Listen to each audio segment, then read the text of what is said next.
નમસ્કાર વિદ્યાર્થી મિત્રો, હું ડાભી ગોવિંદ. આગળ આપણે ચેપ્ટર નંબર ધોરણ 9 ચેપ્ટર નંબર 14 છે, વિષય વિજ્ઞાન અને ટેકનોલોજી ભાગ 2 વિશે આપણે હવે ચર્ચા કરીશું. અને આગળ ભાગ 1 વિશે આપણે ચર્ચા કરી ગયા છે કે નૈસર્ગિક સ્ત્રોતો કોને કહેવામાં આવે છે. કુદરતી, નૈસર્ગિક એટલે કે કુદરતી સ્ત્રોતો છે. તો કુદરતી સ્ત્રોતો કોને કહેવામાં આવે છે, કયા કયા મુખ્ય છે કે જીવન જીવવા માટે, પૃથ્વી પર જીવન શક્ય છે, તો કયા કયા કુદરતી સ્ત્રોતો છે જેના લીધે આ શક્ય છે, તો એની આપણે ચર્ચા કરી હતી. એની સાથે સંકળાયેલા જે આવરણો છે એ આવરણો વિશેની પણ આપણે આગળના ભાગની અંદર ચર્ચા કરી ગયા છીએ. તો હવે એનાથી આગળ કે પૃથ્વી પર તો જીવન શક્ય છે, આપણે બધા જાણીએ છીએ, આપણે બધા પૃથ્વી પર જ રહીએ છીએ, એટલે આપણને એ બાબત તો ખબર છે કે પૃથ્વી પર જીવન શક્ય છે, પણ શા માટે? તો આપણને બધાને ખબર છે કે પૃથ્વી પર જીવન છે, પણ કેમ? તો એનું કારણ છે કે પૃથ્વી પર જલાવરણ, વાતાવરણ અને મૃદાવરણ જેવા આવરણો રહેલા છે. ટૂંકમાં કહેવાય કે જીવાવરણ રહેલું છે, અને એના જ કારણે પૃથ્વી પર જીવન શક્ય છે. પરંતુ શુક્ર છે, મંગળ છે, તો આવા ગ્રહ ઉપર જીવન શક્ય છે કે નહીં? અને નથી તો શા માટે નથી? એનું કારણ શું છે? તો એના વિશે આપણે ડિટેલમાં માહિતી મેળવવી છે. આ બાબત ખાસ કરીને યાદ રાખવું છે કે પૃથ્વી પર જીવન શક્ય છે, પરંતુ શુક્ર અને મંગળ જેવા ગ્રહો પર જીવન શક્ય નથી. શા માટે? તો ખૂબ જ અગત્યનો મોસ્ટ આઈએમપી પ્રશ્ન છે, તમને પૂછાઈ શકે છે કે શા માટે પૃથ્વી પર જીવન શક્ય છે ને શુક્ર અને મંગળ જેવા ગ્રહો પર જીવન શક્ય નથી? કારણ આપી સમજાવો. તો પૃથ્વી પર જીવન શક્ય છે, પરંતુ શુક્ર અને મંગળ જેવા ગ્રહો પર જીવન શક્ય નથી. તો શા માટે? આવી રીતનો પ્રશ્ન તમને પૂછાઈ શકે છે. પૃથ્વી પર જીવન શક્ય છે, પરંતુ શુક્ર અને મંગળ જેવા ગ્રહો પર જીવન શક્ય નથી. શા માટે જીવન શક્ય નથી? તો શું એનું કારણ શું છે? કેમ નથી? ક્યાં તેમ જઈને આપણે રહી શકતા નથી? તો એનું કારણ પણ જણાવવાનું છે. તો પૃથ્વી પર જીવન છે, શક્ય છે, આપણે બધા જાણીએ છીએ, કારણ કે પૃથ્વીની જે ફરતે છે, પૃથ્વીની ફરતે ચાદરની જેમ, કે પછી આપણે આગળના વિડીયોની અંદર પણ ચર્ચા કરી હતી એ પ્રમાણે કે પૃથ્વી છે તો પૃથ્વીની આજુબાજુ કામડા કે ચાદરની જેમ એક આવરણ આવેલું છે. અને આ આવરણ છે એ કયું આવરણ છે? આપણે બધા જાણીએ છીએ એમ. તો પૃથ્વીની ફરતે ચાદર કે કામડાની જેમ હવાનું આવરણ આવેલું છે. આ એક પહેલું કારણ છે. જો શું છે કે પૃથ્વીની આજુબાજુ છે એ ચાદર કે કામડાની જેમ હવાનું આવરણ રહેલું છે, એના કારણે. તો પહેલું કારણ. તો પૃથ્વી પર જીવન શક્ય છે, કારણ કે પૃથ્વીની સપાટી છે, પૃથ્વીની શું છે? પૃથ્વીની સપાટી અથવા તો પૃથ્વીની ફરતે ચાદર કે કામડાની માફક હવાનું આવરણ આવેલું છે. કોનું આવરણ આવેલું છે? હવાનું આવરણ આવેલું છે. આ પહેલું કારણ છે. પૃથ્વી પર જીવન હોવાનું મુખ્ય કારણ શું છે? કે ત્યાં એક હવાનું આવરણ આવેલું છે. પણ શું બીજે હવાનું આવરણ નહીં હોય? તો એના વિશે વધારે આપણે ચર્ચા કરીશું. તો હવાનું આવરણ આવેલું છે એટલા માટે, અને બીજા પણ એના કારણો છે. તો પૃથ્વીનું જે વાતાવરણ છે, તો પૃથ્વીના વાતાવરણની અંદર નાઇટ્રોજન છે, ઓક્સિજન છે, કાર્બન ડાયોક્સાઇડ છે, આવા બધા વાયુઓ કોની અંદર રહેલા છે? હવાની અંદર રહેલા છે. અને આ હવાના અંદર રહેલા વાયુઓ છે એના લીધે જ તે આપણે પૃથ્વી પર શું કહી શકીએ છીએ? જીવન જીવી શકીએ છીએ. તો આ વગેરે હાજર હોવાના લીધે. તો પહેલી બાબત છે કે હવા છે. તો હવાની અંદર કે પૃથ્વીના વાતાવરણની અંદર પૃથ્વીના વાતાવરણમાં રહેલી હવામાં નાઇટ્રોજન,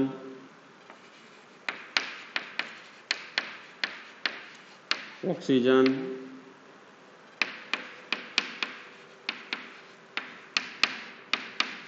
કાર્બન ડાયોક્સાઇડ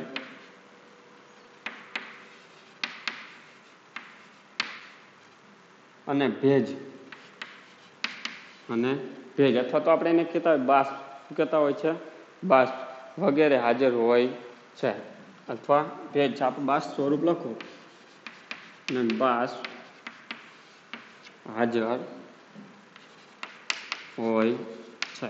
યાદ રાખજો, પૃથ્વીના વાતાવરણમાં રહેલી જે હવા છે તો હવાની અંદર નાઇટ્રોજન છે, ઓક્સિજન છે, કાર્બન ડાયોક્સાઇડ છે, આવા બધા વાયુઓ છે.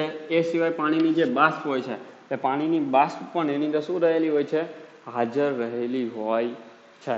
અને હાજર હોવાના કારણે જ તે આપણે અહીંયા શું કહી શકીએ છીએ? પૃથ્વી પર આપણે જીવન જીવી શકીએ છીએ. આ એનું બીજું કારણ છે. આ ખૂબ જ અગત્યનું. પહેલું તો હવાનું આવરણ છે એટલા માટે. ત્રીજું, આવા અલગ અલગ જે આપણા શ્વસનની ક્રિયાઓ, દાખલા કે આપણને ખબર છે કે આપણે શ્વાસની ક્રિયા કરવા માટે ફરજિયાતપણે ઓક્સિજનની જરૂરિયાત હોય છે. કાર્બન ડાયોક્સાઇડ વાયુને આપણે મુક્ત કરીએ છીએ. તો જો હવાની અંદર ઓક્સિજન હશે તો જ આપણે આપણું જીવન ગુજારી શકીશું. અને એ ઓક્સિજન અહીંયા પૃથ્વી પર રહેલો છે એટલા માટે પૃથ્વી પર શું છે? જીવન શક્ય છે.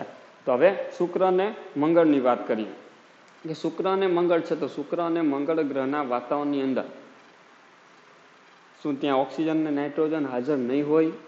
તો આપણે કહી શકીશું ના, ત્યાં હાજર નથી. પણ કાર્બન ડાયોક્સાઇડ વાયુ હાજર છે, પણ એનું જે પ્રમાણ છે એનું પ્રમાણ ખૂબ જ વધારે છે. એની વધારે હોવાના લીધે કે શુક્ર અને મંગળ ગ્રહના વાતાવરણમાં કે શુક્ર અને મંગળ ગ્રહના વાતાવરણમાં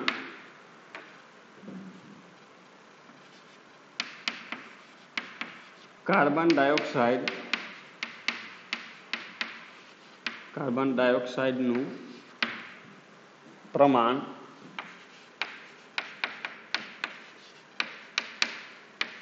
95 થી 97% જેટલું હોય છે. શુક્ર છે, મંગળ છે, આ ગ્રહનું જે વાતાવરણ છે એ વાતાવરણની અંદર જે કાર્બન ડાયોક્સાઇડ છે તો એ કાર્બન ડાયોક્સાઇડનું પ્રમાણ કેટલું છે? 95 થી 97% જેટલું છે. અને આટલો ખૂબ જ વધારે પ્રમાણમાં કાર્બન ડાયોક્સાઇડ વાયુ હોવાના લીધે જ ત્યાં આપણે આપણું જીવન ગુજારી શકતા નથી અથવા આપણે ત્યાં જીવિત રહી શકતા નથી. એનું પણ એક કારણ છે કે જો આટલું ખૂબ જ ઊંચું તાપમાન હશે તો આટલું ઊંચું તાપમાન કાર્બન ડાયોક્સાઇડનું આટલું ઊંચું પ્રમાણ હોવાના લીધે ત્યાંનું ટેમ્પરેચર હશે, ત્યાંનું જે તાપમાન હશે એ ખૂબ જ વધારે હશે. તાપમાન ખૂબ જ વધારે હોવાના લીધે ગ્રીન હાઉસ અસર જેવી ઘટનાઓ બને છે ને જેના કારણે આપણું જીવન ત્યાં જીવી શકતા નથી. એટલો તાપ આપણે સહન કરી શકીએ નહીં. જ્યારે શુક્ર અને મંગળ ગ્રહ છે એના વાતાવરણની અંદર નાઇટ્રોજન અને ઓક્સિજન, તો અહીં કાર્બન ડાયોક્સાઇડનું પ્રમાણ તો છે પરંતુ નાઇટ્રોજન અને ઓક્સિજન જે છે એ ત્યાં હાજર છે નહીં. કે શુક્ર અને મંગળ ગ્રહના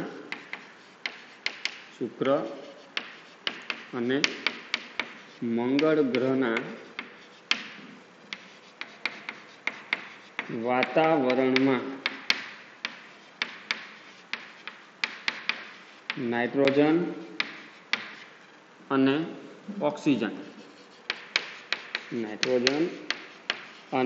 ઓક્સિજન જેવા વાયુઓ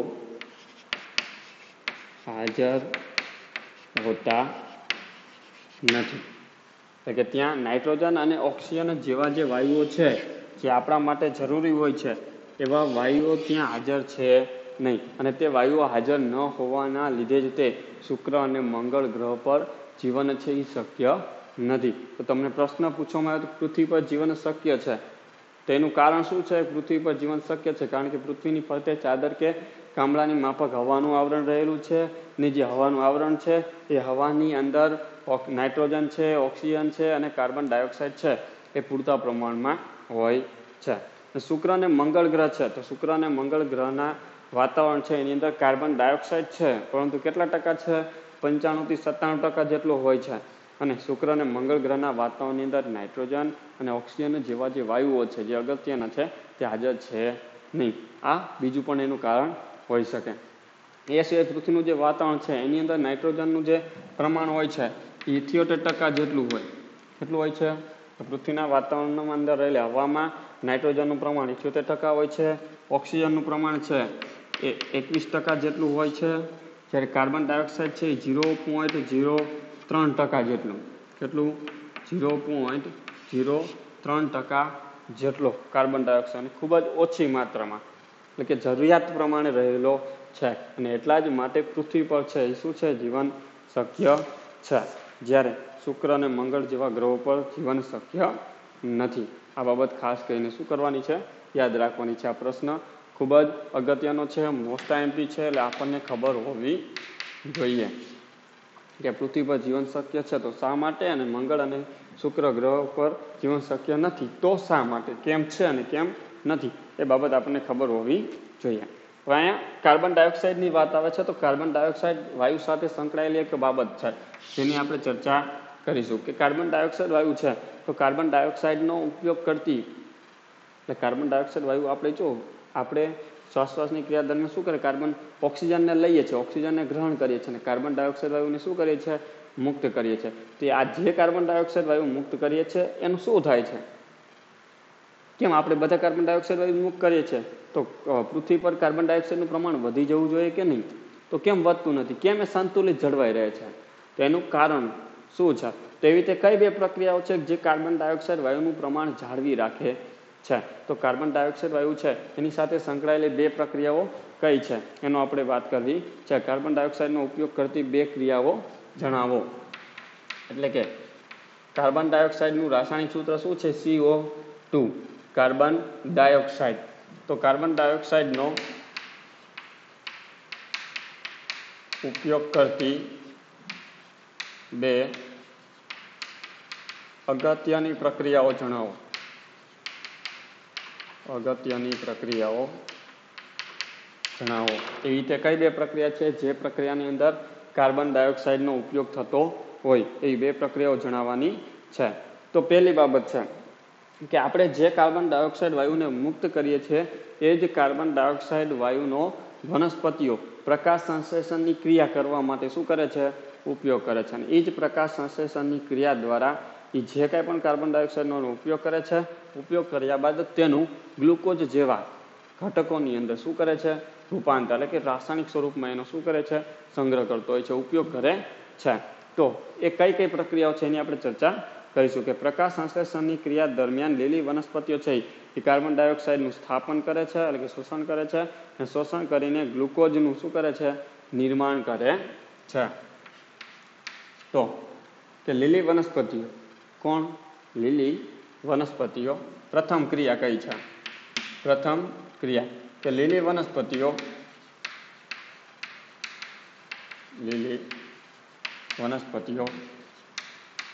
પ્રકાશ સંશ્લેષણની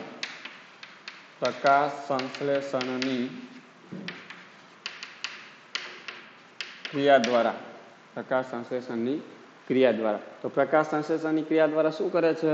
કે પ્રકાશ સંશ્લેષણની ક્રિયા દ્વારા કાર્બન ડાયોક્સાઇડનું સ્થાપન કરે છે. કાર્બન ડાયોક્સાઇડનું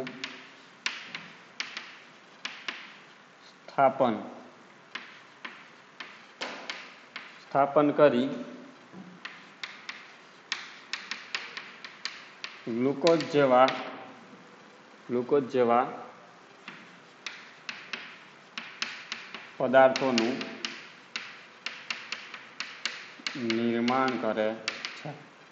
યાદ રાખજો કે લીલી વનસ્પતિઓ છે એ પ્રકાશ સંશ્લેષણની ક્રિયા દ્વારા કાર્બન ડાયોક્સાઇડ એટલે આપણે કીધું એ પ્રમાણે CO2 એ કાર્બન ડાયોક્સાઇડનું શું કરે છે? સ્થાપન કરે છે અથવા શોષણ કરે છે. ને એ જ કાર્બન ડાયોક્સાઇડનું શોષણ કર્યા બાદ શું કરે છે? ગ્લુકોઝ જેવા પદાર્થોનું શું કરે છે? નિર્માણ કરે છે. અને આ જ ગ્લુકોઝ છે એનો અલગ અલગ સજીવો દ્વારા શું કરવામાં આવે છે? ઉપયોગ. ટૂંકમાં એ વનસ્પતિની અંદર જે ઉર્જા સંગ્રહ પામે છે એ રાસાયણિક સ્વરૂપમાં ઉર્જા સંગ્રહ પામતી હોય છે. આ એક બાબત ધ્યાન આપવાની છે. તો પ્રકાશ સંશ્લેષણની ક્રિયા, તો સૂર્યપ્રકાશની હાજરીમાં ક્લોરોફિલની મદદથી શું કરે છે? લીલી વનસ્પતિઓ છે એ પ્રકાશ સંશ્લેષણની ક્રિયા કરે છે. સૂર્યપ્રકાશ હોય, ક્લોરોફિલ હોય, કારણ કે વનસ્પતિ છે તો વનસ્પતિની અંદર શું હાજર રહેલું હોય છે? ક્લોરોફિલ. અને ક્લોરોફિલના લીધે જ તે લીલી વનસ્પતિઓ છે એ શું કરી શકે છે? પ્રકાશ સંશ્લેષણની ક્રિયા કરી શકે છે. બીજો એક પણ સજીવ છે એ પ્રકાશ સંશ્લેષણની ક્રિયાઓ કરી શકતા નથી. લીલી વનસ્પતિઓ છે, લીલ છે, અમુક પ્રકારના બેક્ટેરિયા હોય છે એ શું કરી શકે છે? પ્રકાશ સંશ્લેષણની ક્રિયાઓ કરે છે કે જેની અંદર ક્લોરોફિલ હાજર રહેલો હોય છે. અને એટલા માટે તો આ હતી પ્રકાશ સંશ્લેષણની ક્રિયા. ક્લોરોફિલ હાજર હોવો જોઈએ. કે પ્રકાશ સંશ્લેષણની ક્રિયાની મદદથી કાર્બન ડાયોક્સાઇડનું સ્થાપન કરે, શોષણ કરે અને એનું ગ્લુકોઝની અંદર શું કરે છે? રૂપાંતર કરે છે. એટલે ગ્લુકોઝનું નિર્માણ કરે છે. આ પહેલી પ્રક્રિયા હતી. એ સિવાય ઘણા બધા જે દરિયાઈ જીવો હોય, ઘણા બધા દરિયાઈ પ્રાણીઓ હોય છે, એ પોતાનું ઉપરનું જે કવચ છે એ ઉપરનું કવચ બનાવવા માટે પણ શું કરતા હોય છે? કાર્બન ડાયોક્સાઇડનો ઉપયોગ કરે છે. ઘણા બધા દરિયાઈ પ્રાણીઓ છે એ પોતાનું ઉપરનું જે કવચ હોય છે, કવચ બનાવવા માટે શું કરે છે? કાર્બન ડાયોક્સાઇડનો ઉપયોગ કરે છે. તો ઘણા દરિયાઈ પ્રાણીઓ છે તેમના કવચના નિર્માણમાં પાણીમાં જે દ્રાવ્ય જે કાર્બન ડાયોક્સાઇડ કાર્બોનેટ હોય છે એનો ઉપયોગ કરે છે. બીજો પોઈન્ટ છે કે ઘણા દરિયાઈ પ્રાણીઓ ઘણા બધા જે દરિયાઈ પ્રાણીઓ છે, દરિયાની અંદર રહેતા ઘણા બધા જે જીવ હોય છે, ઘણા બધા દરિયાઈ પ્રાણીઓ હોય છે, તે તેમના કવચના નિર્માણ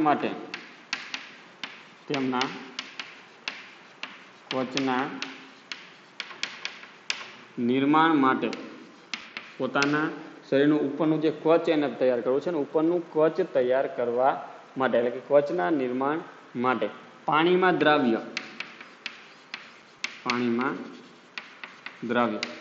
એટલે શું? આપણે એને કહેતા ઓગળેલ. પાણીની અંદર જે ઓગળેલ હોય તે ઘણા બધા દરિયાઈ પ્રાણીઓ છે એ તેમના કવચના નિર્માણ માટે પાણીમાં દ્રાવ્ય અથવા તો ઓગળેલ કાર્બોનેટ એટલે કે જેને આપણે કહેતા હોય CO3 કાર્બોનેટનો શું કરે છે? ઉપયોગ કરે છે.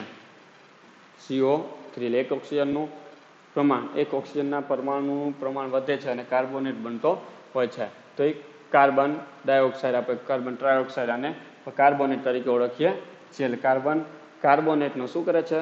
ઉપયોગ કરે. ઘણા બધા જે દરિયાઈ પ્રાણીઓ હોય છે એના કવચના નિર્માણ માટે, ઉપરનું કવચ બનાવવા માટે પાણીની અંદર જે કાર્બોનેટ ઓગળે છે તો એ કાર્બોનેટ છે એટલે કે પાણીની અંદર ઓગળેલો જે કાર્બોનેટ હોય છે એ કાર્બોનેટનો શું કરે છે? ઉપયોગ કરે છે. એટલે પોતાનું કવચ બનાવવા માટે શેનો ઉપયોગ કરવામાં આવે છે? કાર્બોનેટનો. તમને પ્રશ્ન પૂછાઈ શકે કે દરિયાઈ પ્રાણીઓ પોતાનું કવચ બનાવવા માટે અથવા કવચના નિર્માણ માટે કયા વાયુનો ઉપયોગ કરે છે અથવા કોનો ઉપયોગ કરે છે? તો પાણીની અંદર દ્રાવ્ય કાર્બોનેટનો શું કરે છે? તે ઉપયોગ કરે છે. અને આ જ માટે મહાસાગરોમાં દ્રાવ્ય CO2 નો ઉપયોગ થાય છે. અને એટલા જ માટે જે મોટા મોટા મહાસાગરો હોય છે એની અંદર ઓગળેલો જે CO2 હોય છે એનો શું થાય છે? ઉપયોગ થાય છે. આ જ માટે મહાસાગરોમાં દ્રાવ્ય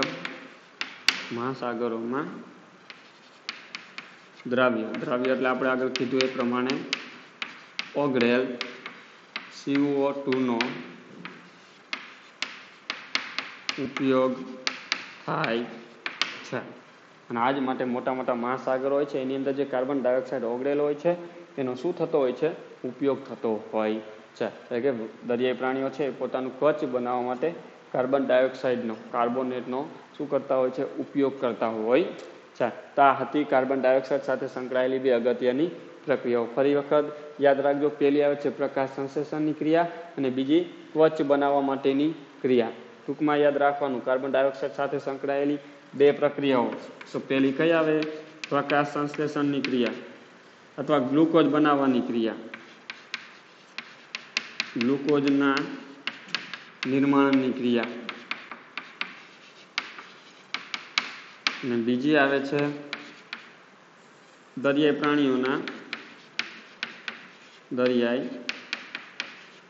પ્રાણીઓના ત્વચના નિર્માણની ક્રિયા.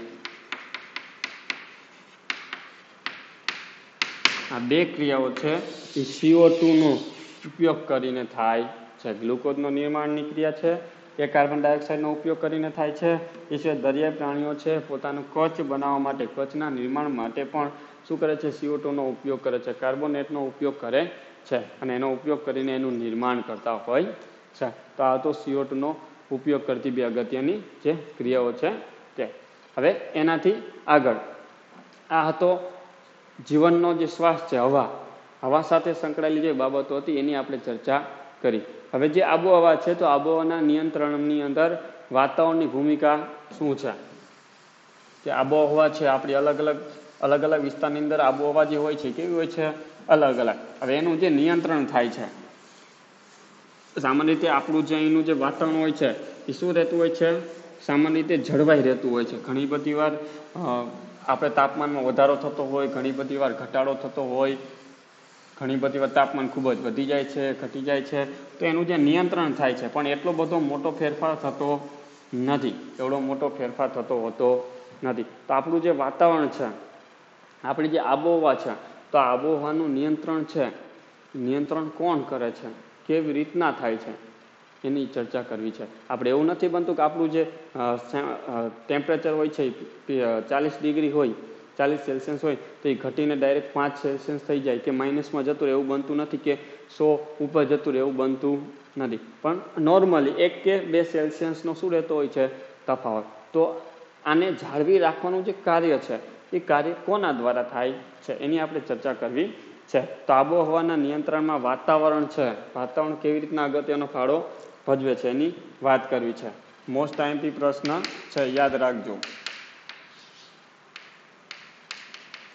કે આબોહવાના નિયંત્રણમાં વાતાવરણનો ફાળો.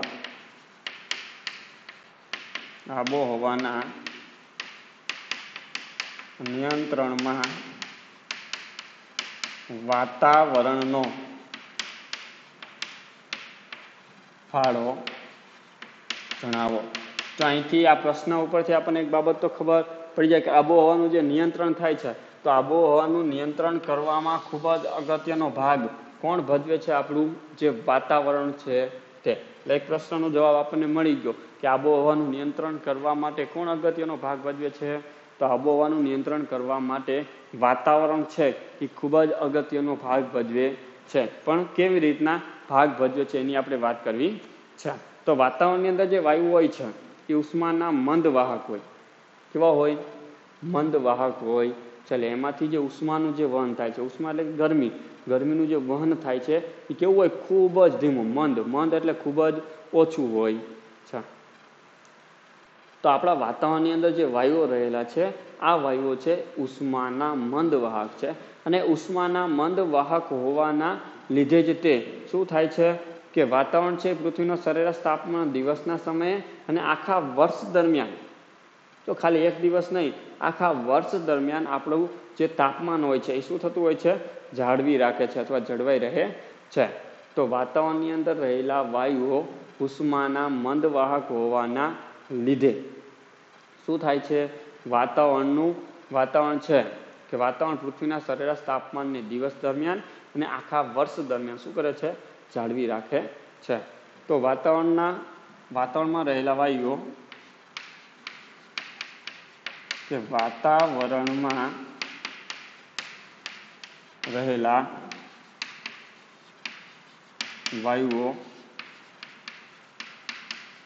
ઉષ્માના મંદ વાહક હોવાથી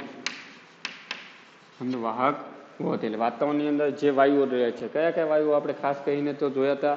ઓક્સિજન, કાર્બન ડાયોક્સાઇડ છે, નાઇટ્રોજન છે, આ જે વાયુઓ છે તે. તો વાતાવરણમાં રહેલા વાયુઓ ઉષ્માના મંદવાહક હોવાથી શું કરે છે, એ વાતાવરણ છે અને વાતાવરણનું જે તાપમાન હોય છે એનું સરેરાશ જે તાપમાન હોય છે, સરેરાશ જે તાપમાન હોય છે, તો ઉષ્માના મંદવાહક હોવાથી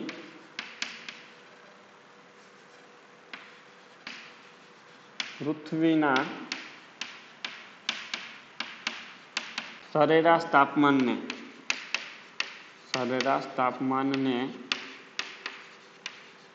દિવસ દરમિયાન અને આખા વર્ષ દરમિયાન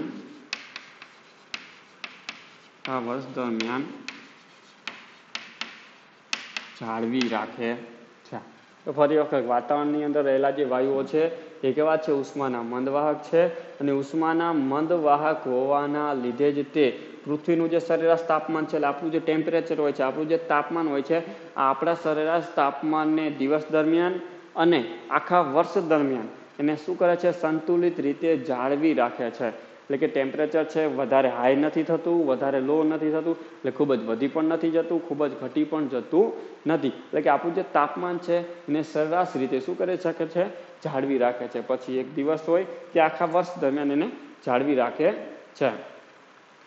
એ સિવાય કે વાતાવરણ છે, તો વાતાવરણ દિવસ દરમિયાન તાપમાનમાં અચાનક વધારો થતો પણ શું કરે છે, અટકાવે છે. અચાનક કોઈ દિવસ વાતાવરણ છે એ આપણા તાપમાનને વધવા દેશે નહીં. અચાનક જે વધારો થાય છે એ વધારાને શું કરે છે, અટકાવી દે છે. એટલે કે વાતાવરણ છે એ દિવસ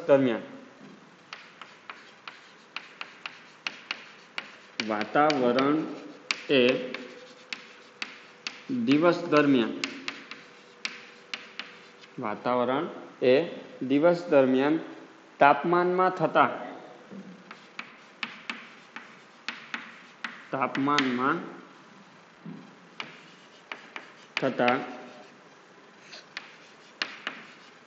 અચાનક વધારાને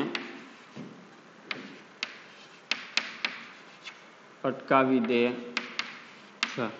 શું કરે છે, વાતાવરણ એ કોણ કાર્ય કરે છે, વાતાવરણ. તો વાતાવરણ એ દિવસ દરમિયાન જે તાપમાનમાં થતો જે વધારો છે, અચાનક જે તાપમાન વધી જાય છે અને અચાનક તાપમાનમાં થતો જે વધારો છે, આ વધારાને શું કરી દે છે, અટકાવી દે છે. અને રાત્રિ દરમિયાન બાહ્ય વાતાવરણમાં ઉષ્મા મુક્ત થવાની જે ક્રિયા છે એને પણ શું કરે છે, ધીમી પાડી તાપમાનમાં અચાનક ઘટાડો પણ અટકાવે છે. તો ઘણા બધાના મનમાં પ્રશ્ન થાય, સાહેબ શું એને વાતાવરણમાં વધારો થતો અટકાવે, શું ઘટાડો થતો અટકાવી શકે નહીં?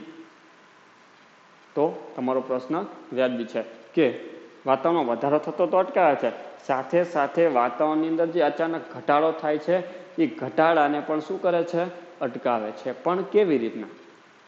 તો વાતાવરણની અંદર ઘટાડો સામાન્ય રીતે ક્યારે થાય, રાત્રિ દરમિયાન. તો રાત્રિ દરમિયાન જે ઉષ્મા મુક્ત થાય છે, આખા દિવસની જે આપણી ગરમી હોય છે ને ગરમી લીધે રાત્રે આપણા ઘરની અંદર આપણે ખૂબ જ બાફ જેવું લાગતું હોય છે, ખૂબ જ ગરમી થાય છે. તો આપણા જમીન ઉપરથી જે કાંઈ પણ ઉષ્મા મુક્ત થાય છે એ મુક્ત થતી ઉષ્મા છે એને બહુ આપણા વાતાવરણની બહાર ન જતી રહે અને વાતાવરણની બહાર જતી એને અટકાવે છે. અને બહાર જતી અટકાવતા હોવાના લીધે જ તે આપણું જે તાપમાન છે, સરેરાશ તાપમાન છે, એ શું થાય છે, જળવાય. જો આ દિવસમાં આપણી વાતાવરણની બહાર જતી રહેશે તો ફરી પાછું એટલું ટેમ્પરેચર, એટલું તાપમાન વધારવા માટે એને ઘણો સમય લાગે છે અથવા ન પણ વધી શકે. અને એટલા જ માટે છે રાત્રિ દરમિયાન જે ઉષ્મા મુક્ત થાય છે તો એ મુક્ત થતી ઉષ્મા છે એને આપણા વાતાવરણની બહાર જતી શું કરે છે, અટકાવે છે. એટલે કે એ જે મુક્ત થવાની જે ક્રિયા છે એને ધીમી પાડે છે અને ધીમી પાડીને તાપમાનમાં અચાનક જે ઘટાડો થાય છે એને પણ શું કરે છે, અટકાવે છે. એટલે કે રાત્રિ દરમિયાન વાતાવરણમાં એ દિવસ દરમિયાન તાપમાનમાં થતા અચાનક વધારાને અટકાવી દે છે. હવે રાત્રિ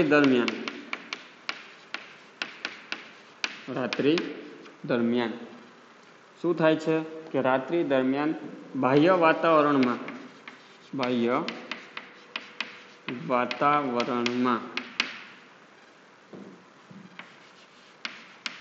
મુક્ત થતી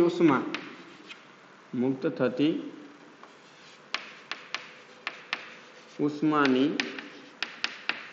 ક્રિયાને મુક્ત થતી એટલે કે ઉષ્મા મુક્ત થવાની જે ક્રિયા છે તો ઉષ્માની મુક્ત થતી ઉષ્માની ક્રિયાને ધીમી પાડે છે. ધીમી પાડે છે. ધીમી પાડીને શું કરે છે? ધીમી પાડે છે. અને ધીમી પાડ્યા બાદ શું થાય છે? જો અહીંયા એનું જે ટેમ્પરેચર છે, એનું તાપમાનમાં થતો અચાનક જે ઘટાડો છે એને પણ શું કરે છે? એ અટકાવે છે. એટલે કે તાપમાનમાં થતો અચાનક ઘટાડો ધીમી પાડે છે અને તાપમાનમાં થતા અચાનક ઘટાડાને અટકાવે છે. આ બાબત યાદ રાખવાની કે રાત્રિ દરમિયાન બાહ્ય જે વાતાવરણ છે, બહારનું જે વાતાવરણ છે, તો એ બાહ્ય વાતાવરણની અંદર મુક્ત થતી જે ઉષ્મા છે, એટલે કે મુક્ત જે ઉષ્મા થાય છે, તો મુક્ત થતી ઉષ્માની એટલે કે ઉષ્મા મુક્ત થવાની જે ક્રિયા છે, એ ઉષ્મા મુક્ત થવાની ક્રિયાને કેવી પાડે છે? સૌપ્રથમ ધીમી પાડે છે. અને ધીમી પાડીને તાપમાનમાં થતો જે અચાનક ઘટાડો છે, અચાનક ઘટાડાને પણ શું કરે છે? ઘટાડી દે છે અથવા અટકાવે છે. જો પહેલાં વધારો થાય છે તાપમાન, તો તાપમાનમાં થતા વધારાને પણ અટકાવી દે છે. અને જે તાપમાનમાં ઘટાડો થાય છે, તો ઘટાડાને પણ શું કરી દે છે? અટકાવે છે. એટલે કે વધારો પણ થવા નથી દેતું, ઘટાડો પણ થવા દેતું નથી. અને એટલા જ માટે આપણું પૃથ્વીનું જે સરેરાશ તાપમાન હોય છે, પૃથ્વીનું સરેરાશ તાપમાન શું થાય છે? જળવાઈ રહે છે. આ બીજું કારણ હતું.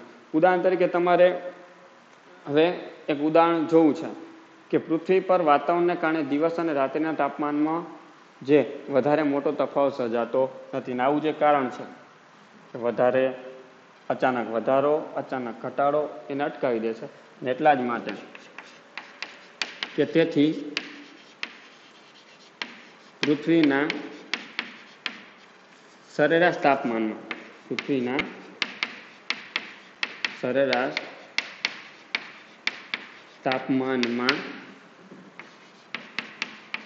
મોટો તફાવત સર્જાતો નથી. મોટો અથવા વધારે તફાવત સર્જાતો નથી. એટલે કે તેથી પૃથ્વીના સરેરાશ તાપમાનમાં મોટો તફાવત કે વધારે તફાવત સર્જાતો નથી. એટલે કે તાપમાનને વધતું પણ અટકાવે છે, ઘટતું પણ અટકાવે છે. એના જ કારણે સરેરાશ તાપમાન છે એમાં મોટો તફાવત સર્જાતો નથી. હવે એક સામાન્ય ઉદાહરણ છે, એની આપણે વાત કરીએ કે ચંદ્ર અને પૃથ્વી છે. તો ચંદ્ર અને પૃથ્વી છે એ બંને સૂર્યથી સમાન અંતરે આવેલા. આપણે બધા જાણીએ છીએ કે સૂર્યમંડળના જે 9 ગ્રહ છે, સૂર્ય છે એ કેન્દ્રની અંદર આવેલો છે. તો સૂર્યથી ચંદ્ર અને પૃથ્વી આ બંનેનું અંતર કેવું છે? સરખું છે. એટલે બંને સરખા અંતરે આવેલા છે. અને બંને સરખા અંતરે આવેલા હોવા છતાં પણ પૃથ્વી પર જીવન શક્ય છે, પરંતુ ચંદ્ર પર જીવન શક્ય નથી. તો કેમ? આવું થવા પાછળનું કારણ કેમ? શું? કે પૃથ્વી પર બંને તો સરખા અંતરે જ આવેલા છે, પણ તેમ છતાં પૃથ્વી પર જીવન શક્ય છે, પરંતુ ચંદ્ર પર જીવન શક્ય નથી. આવું થવાનું કારણ શું? એના વિશે પણ આપણે ચર્ચા કરીએ કે ચંદ્ર અને પૃથ્વી બંને સૂર્યથી સમાન અંતરે આવેલા છે. ઉદાહરણ તરીકે કે ચંદ્ર અને પૃથ્વી બંને સૂર્યથી સરખા અંતરે આવેલા છે. આપણે બધા જાણીએ છીએ પૃથ્વી અને ચંદ્ર આ બંને છે શું છે? સૂર્યથી સરખા અંતરે આવેલા છે. પરંતુ ચંદ્રની સપાટી પર વાતાવરણ ન હોવાથી, તો ચંદ્રની જે સપાટી છે, ચંદ્રની સપાટી ઉપર કોઈ જાતનું કોઈ વાતાવરણ છે નહીં. અને કોઈ જાતનું કોઈ વાતાવરણ ન હોવાના લીધે ત્યાં જે તાપમાન છે, તાપમાનમાં ખૂબ જ મોટો તફાવત સર્જાય છે. અને મોટા તફાવતના લીધે જ તે ચંદ્ર પર છે જીવન શક્ય નથી. એટલે કે છતાં પણ અથવા પરંતુ ચંદ્રની સપાટી પર વાતાવરણ ન હોવાથી તાપમાન છે -190 સેલ્સિયસથી +110 સેલ્સિયસ સુધીનું હોય છે. ચંદ્ર અને પૃથ્વી બંને સૂર્યથી સરખા અંતરે આવેલા છે. ચંદ્ર પર વાતાવરણ ન હોવાના લીધે, કે ચંદ્ર પર કોઈ જાતનું કોઈ વાતાવરણ નથી અને કોઈ વાતાવરણ ન હોવાના લીધે ત્યાં તાપમાનમાં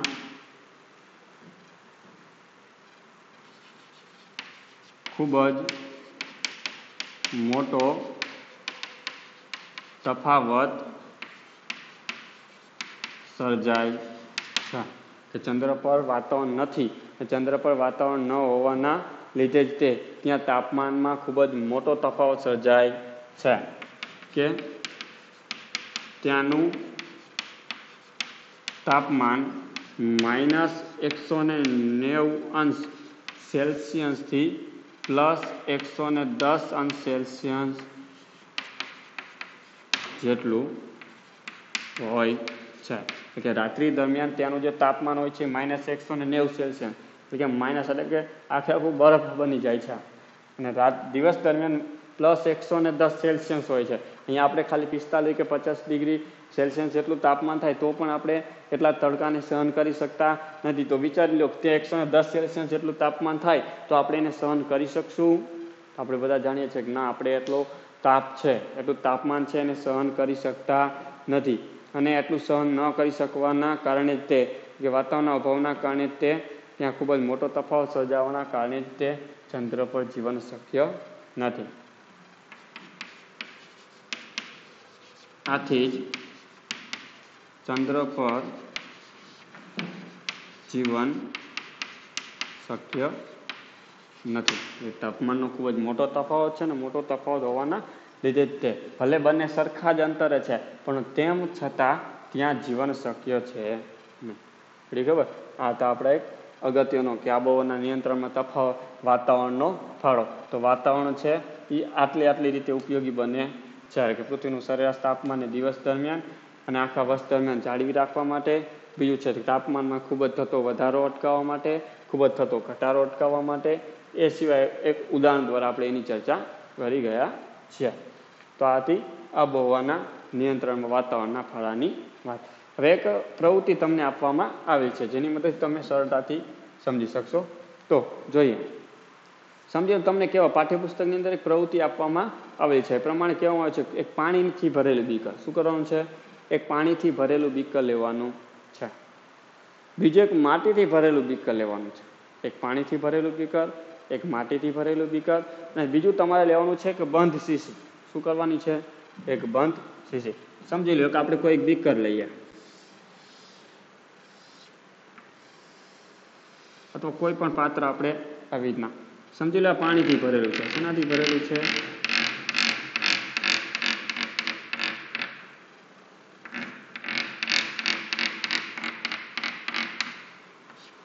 પાણીથી ભરેલું પાત્ર. પાણીથી ભરેલું પાત્ર.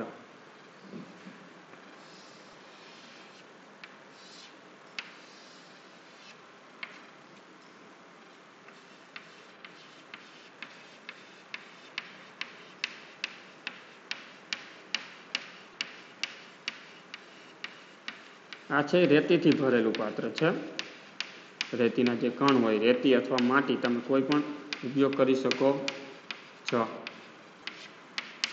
માટી કે રેતી, માટી કે રેતીથી ભરેલું પાત્ર. અને ત્રીજી બાબત છે એક બંધ શીશી.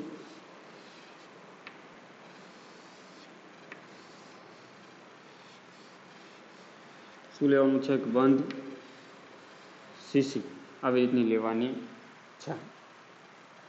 અને આપણે ઉપર શું લગાવેલું હોય? બૂચ લગાવેલું હોય.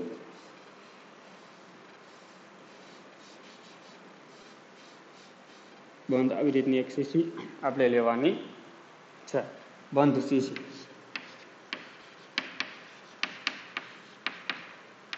ઘણા બધાને મનમાં પ્રશ્ન થાય સાહેબ બંધ શીશી, બંધ શીશીનું તાપમાન મારે કેવી રીતના માપવું? તો એટલા જ માટે આની અંદર એક ગોઠવવામાં આવે છે થર્મોમીટર. શું ગોઠવવામાં આવતું હોય છે?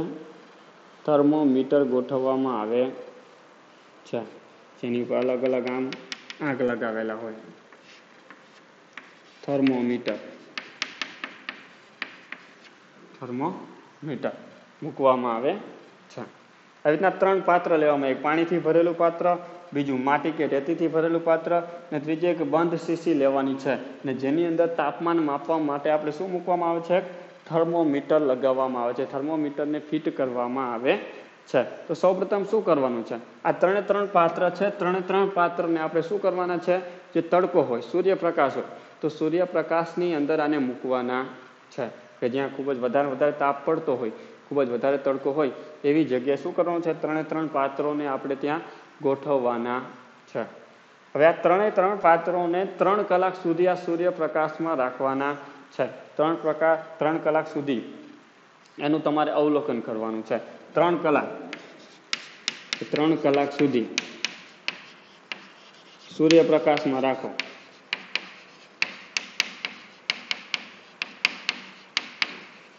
શું કરવાનું છે? 3 પાત્રને 3 કલાક સુધી સૂર્યપ્રકાશમાં રાખવાનું છે. 3 કલાક સુધી આને સૂર્યપ્રકાશમાં રાખ્યા બાદ 3નું તમારે તાપમાન માપવાનું છે. પહેલું તો કે પાણીથી ભરેલું પાત્ર છે એનું તમારે તાપમાન માપવાનું છે.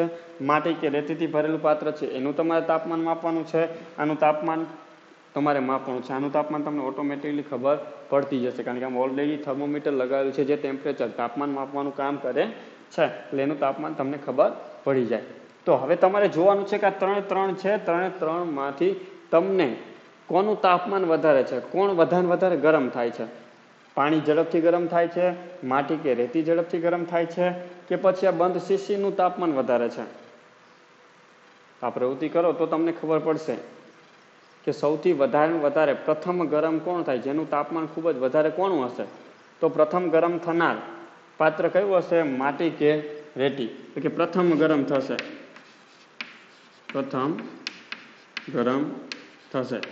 અથવા તો સૌથી વધારે ગરમ હશે, વધારે તાપમાન હશે. પછી પાણી હોય, પછી બંધ શીશી હોય. તો ઘણા બધાને મનમાં પ્રશ્ન થાય, શું છે પાણી ગરમ ન થાય? પાણી પણ ગરમ થાય, પણ આની સરખામણીએ પાણી ગરમ થાય કેવું થાય? ઓછું થાય. આપણે સ્વાભાવિક રીતે જાણીએ છીએ, ઉનાળો હોય અને જો પગમાં ચપ્પલ પહેર્યા વગર આપણે કોઈ જમીન પર જઈએ છીએ તો આપણા પગ બળી જાય એટલી જમીન ગરમ થઈ જતી હોય છે, કારણ કે જમીન છે એ શું થાય છે? સૌથી ઝડપથી ગરમ થાય છે, પ્રથમ ગરમ થાય છે. એટલે તમને પ્રશ્ન પૂછે કે જમીન પાણીમાંથી સૌથી વધારે કોણ ગરમ થાય, તો આપણને ખબર હોય છે કે સૌપ્રથમ ગરમ કોણ થાય? માટી કે રેતી, એટલે કે જમીન હોય છે. જમીન શું થાય? સૌથી વધારે ગરમ થાય છે. આ બીજો પ્રશ્ન એવો થાય કે આ 3માંથી ઝડપથી ઠરી કોણ જશે? 3ને તડકે રાખવામાં આવે છે ત્યારબાદ, અથવા બંનેને જ તડકે રાખવામાં આવે છે ત્યારબાદ આને છાંયડામાં લઈ જવામાં આવે છે, તો કોણ પહેલા ઠંડુ પડશે? ઘણા બધા માણસો પ્રશ્ન થાય, સાહેબ પાણી ઝડપથી ઠંડુ થઈ જાય, પણ એ આપણી ખોટી માન્યતા છે કે સૌપ્રથમ માટી ગરમ થાય છે તો સૌપ્રથમ ઠરી પણ કોણ જાય છે? માટી કે રેતી, એટલે કે જમીન જ સૌપ્રથમ ઠરી જાય છે. એટલે ઝડપી ગરમ પણ થાય છે અને ઝડપી ઠંડી પણ પડે છે. હું તમને ટૂંકમાં લખી દઉં, ઝડપી ગરમ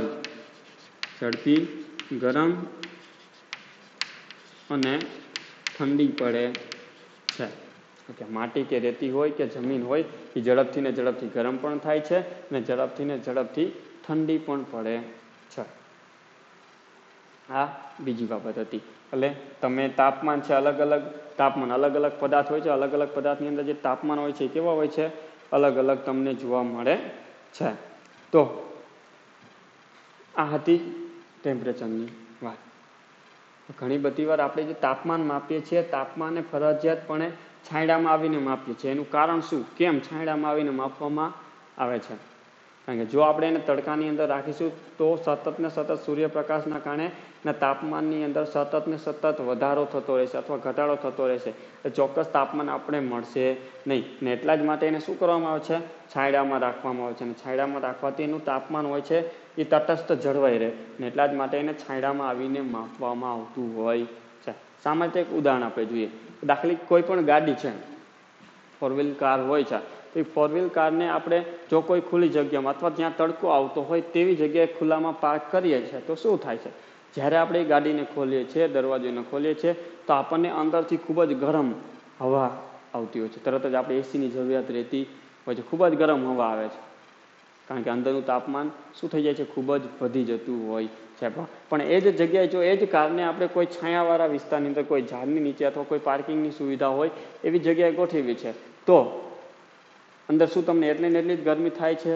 તો આપણે કહીશું ના સાહેબ, એટલી ગરમી થતી નથી, એના કરતાં ઓછી ગરમી થતા. કેમ? કારણ કે ત્યાં ઉપર શું છે, છાંયો છે, છાંયડો છે, અને એટલા જ માટે તે ગરમ, એનું તાપમાન છે ખૂબ જ ઓછું વધે છે, એટલા માટે. તો આ એક પ્રયોગ આપણને પાઠ્યપુસ્તકની અંદર એક પ્રવૃત્તિ આપવામાં આવી છે, એના ઉપરથી આપણે જોઈ શકીએ છીએ. તો આ હતી આપણા પ્રયોગની એક વાત. અને આ સાથે આપણો આ વિડીયો છે અહીંયા શું કરીએ છીએ, ભાગ 2 પૂર્ણ કરીએ છીએ.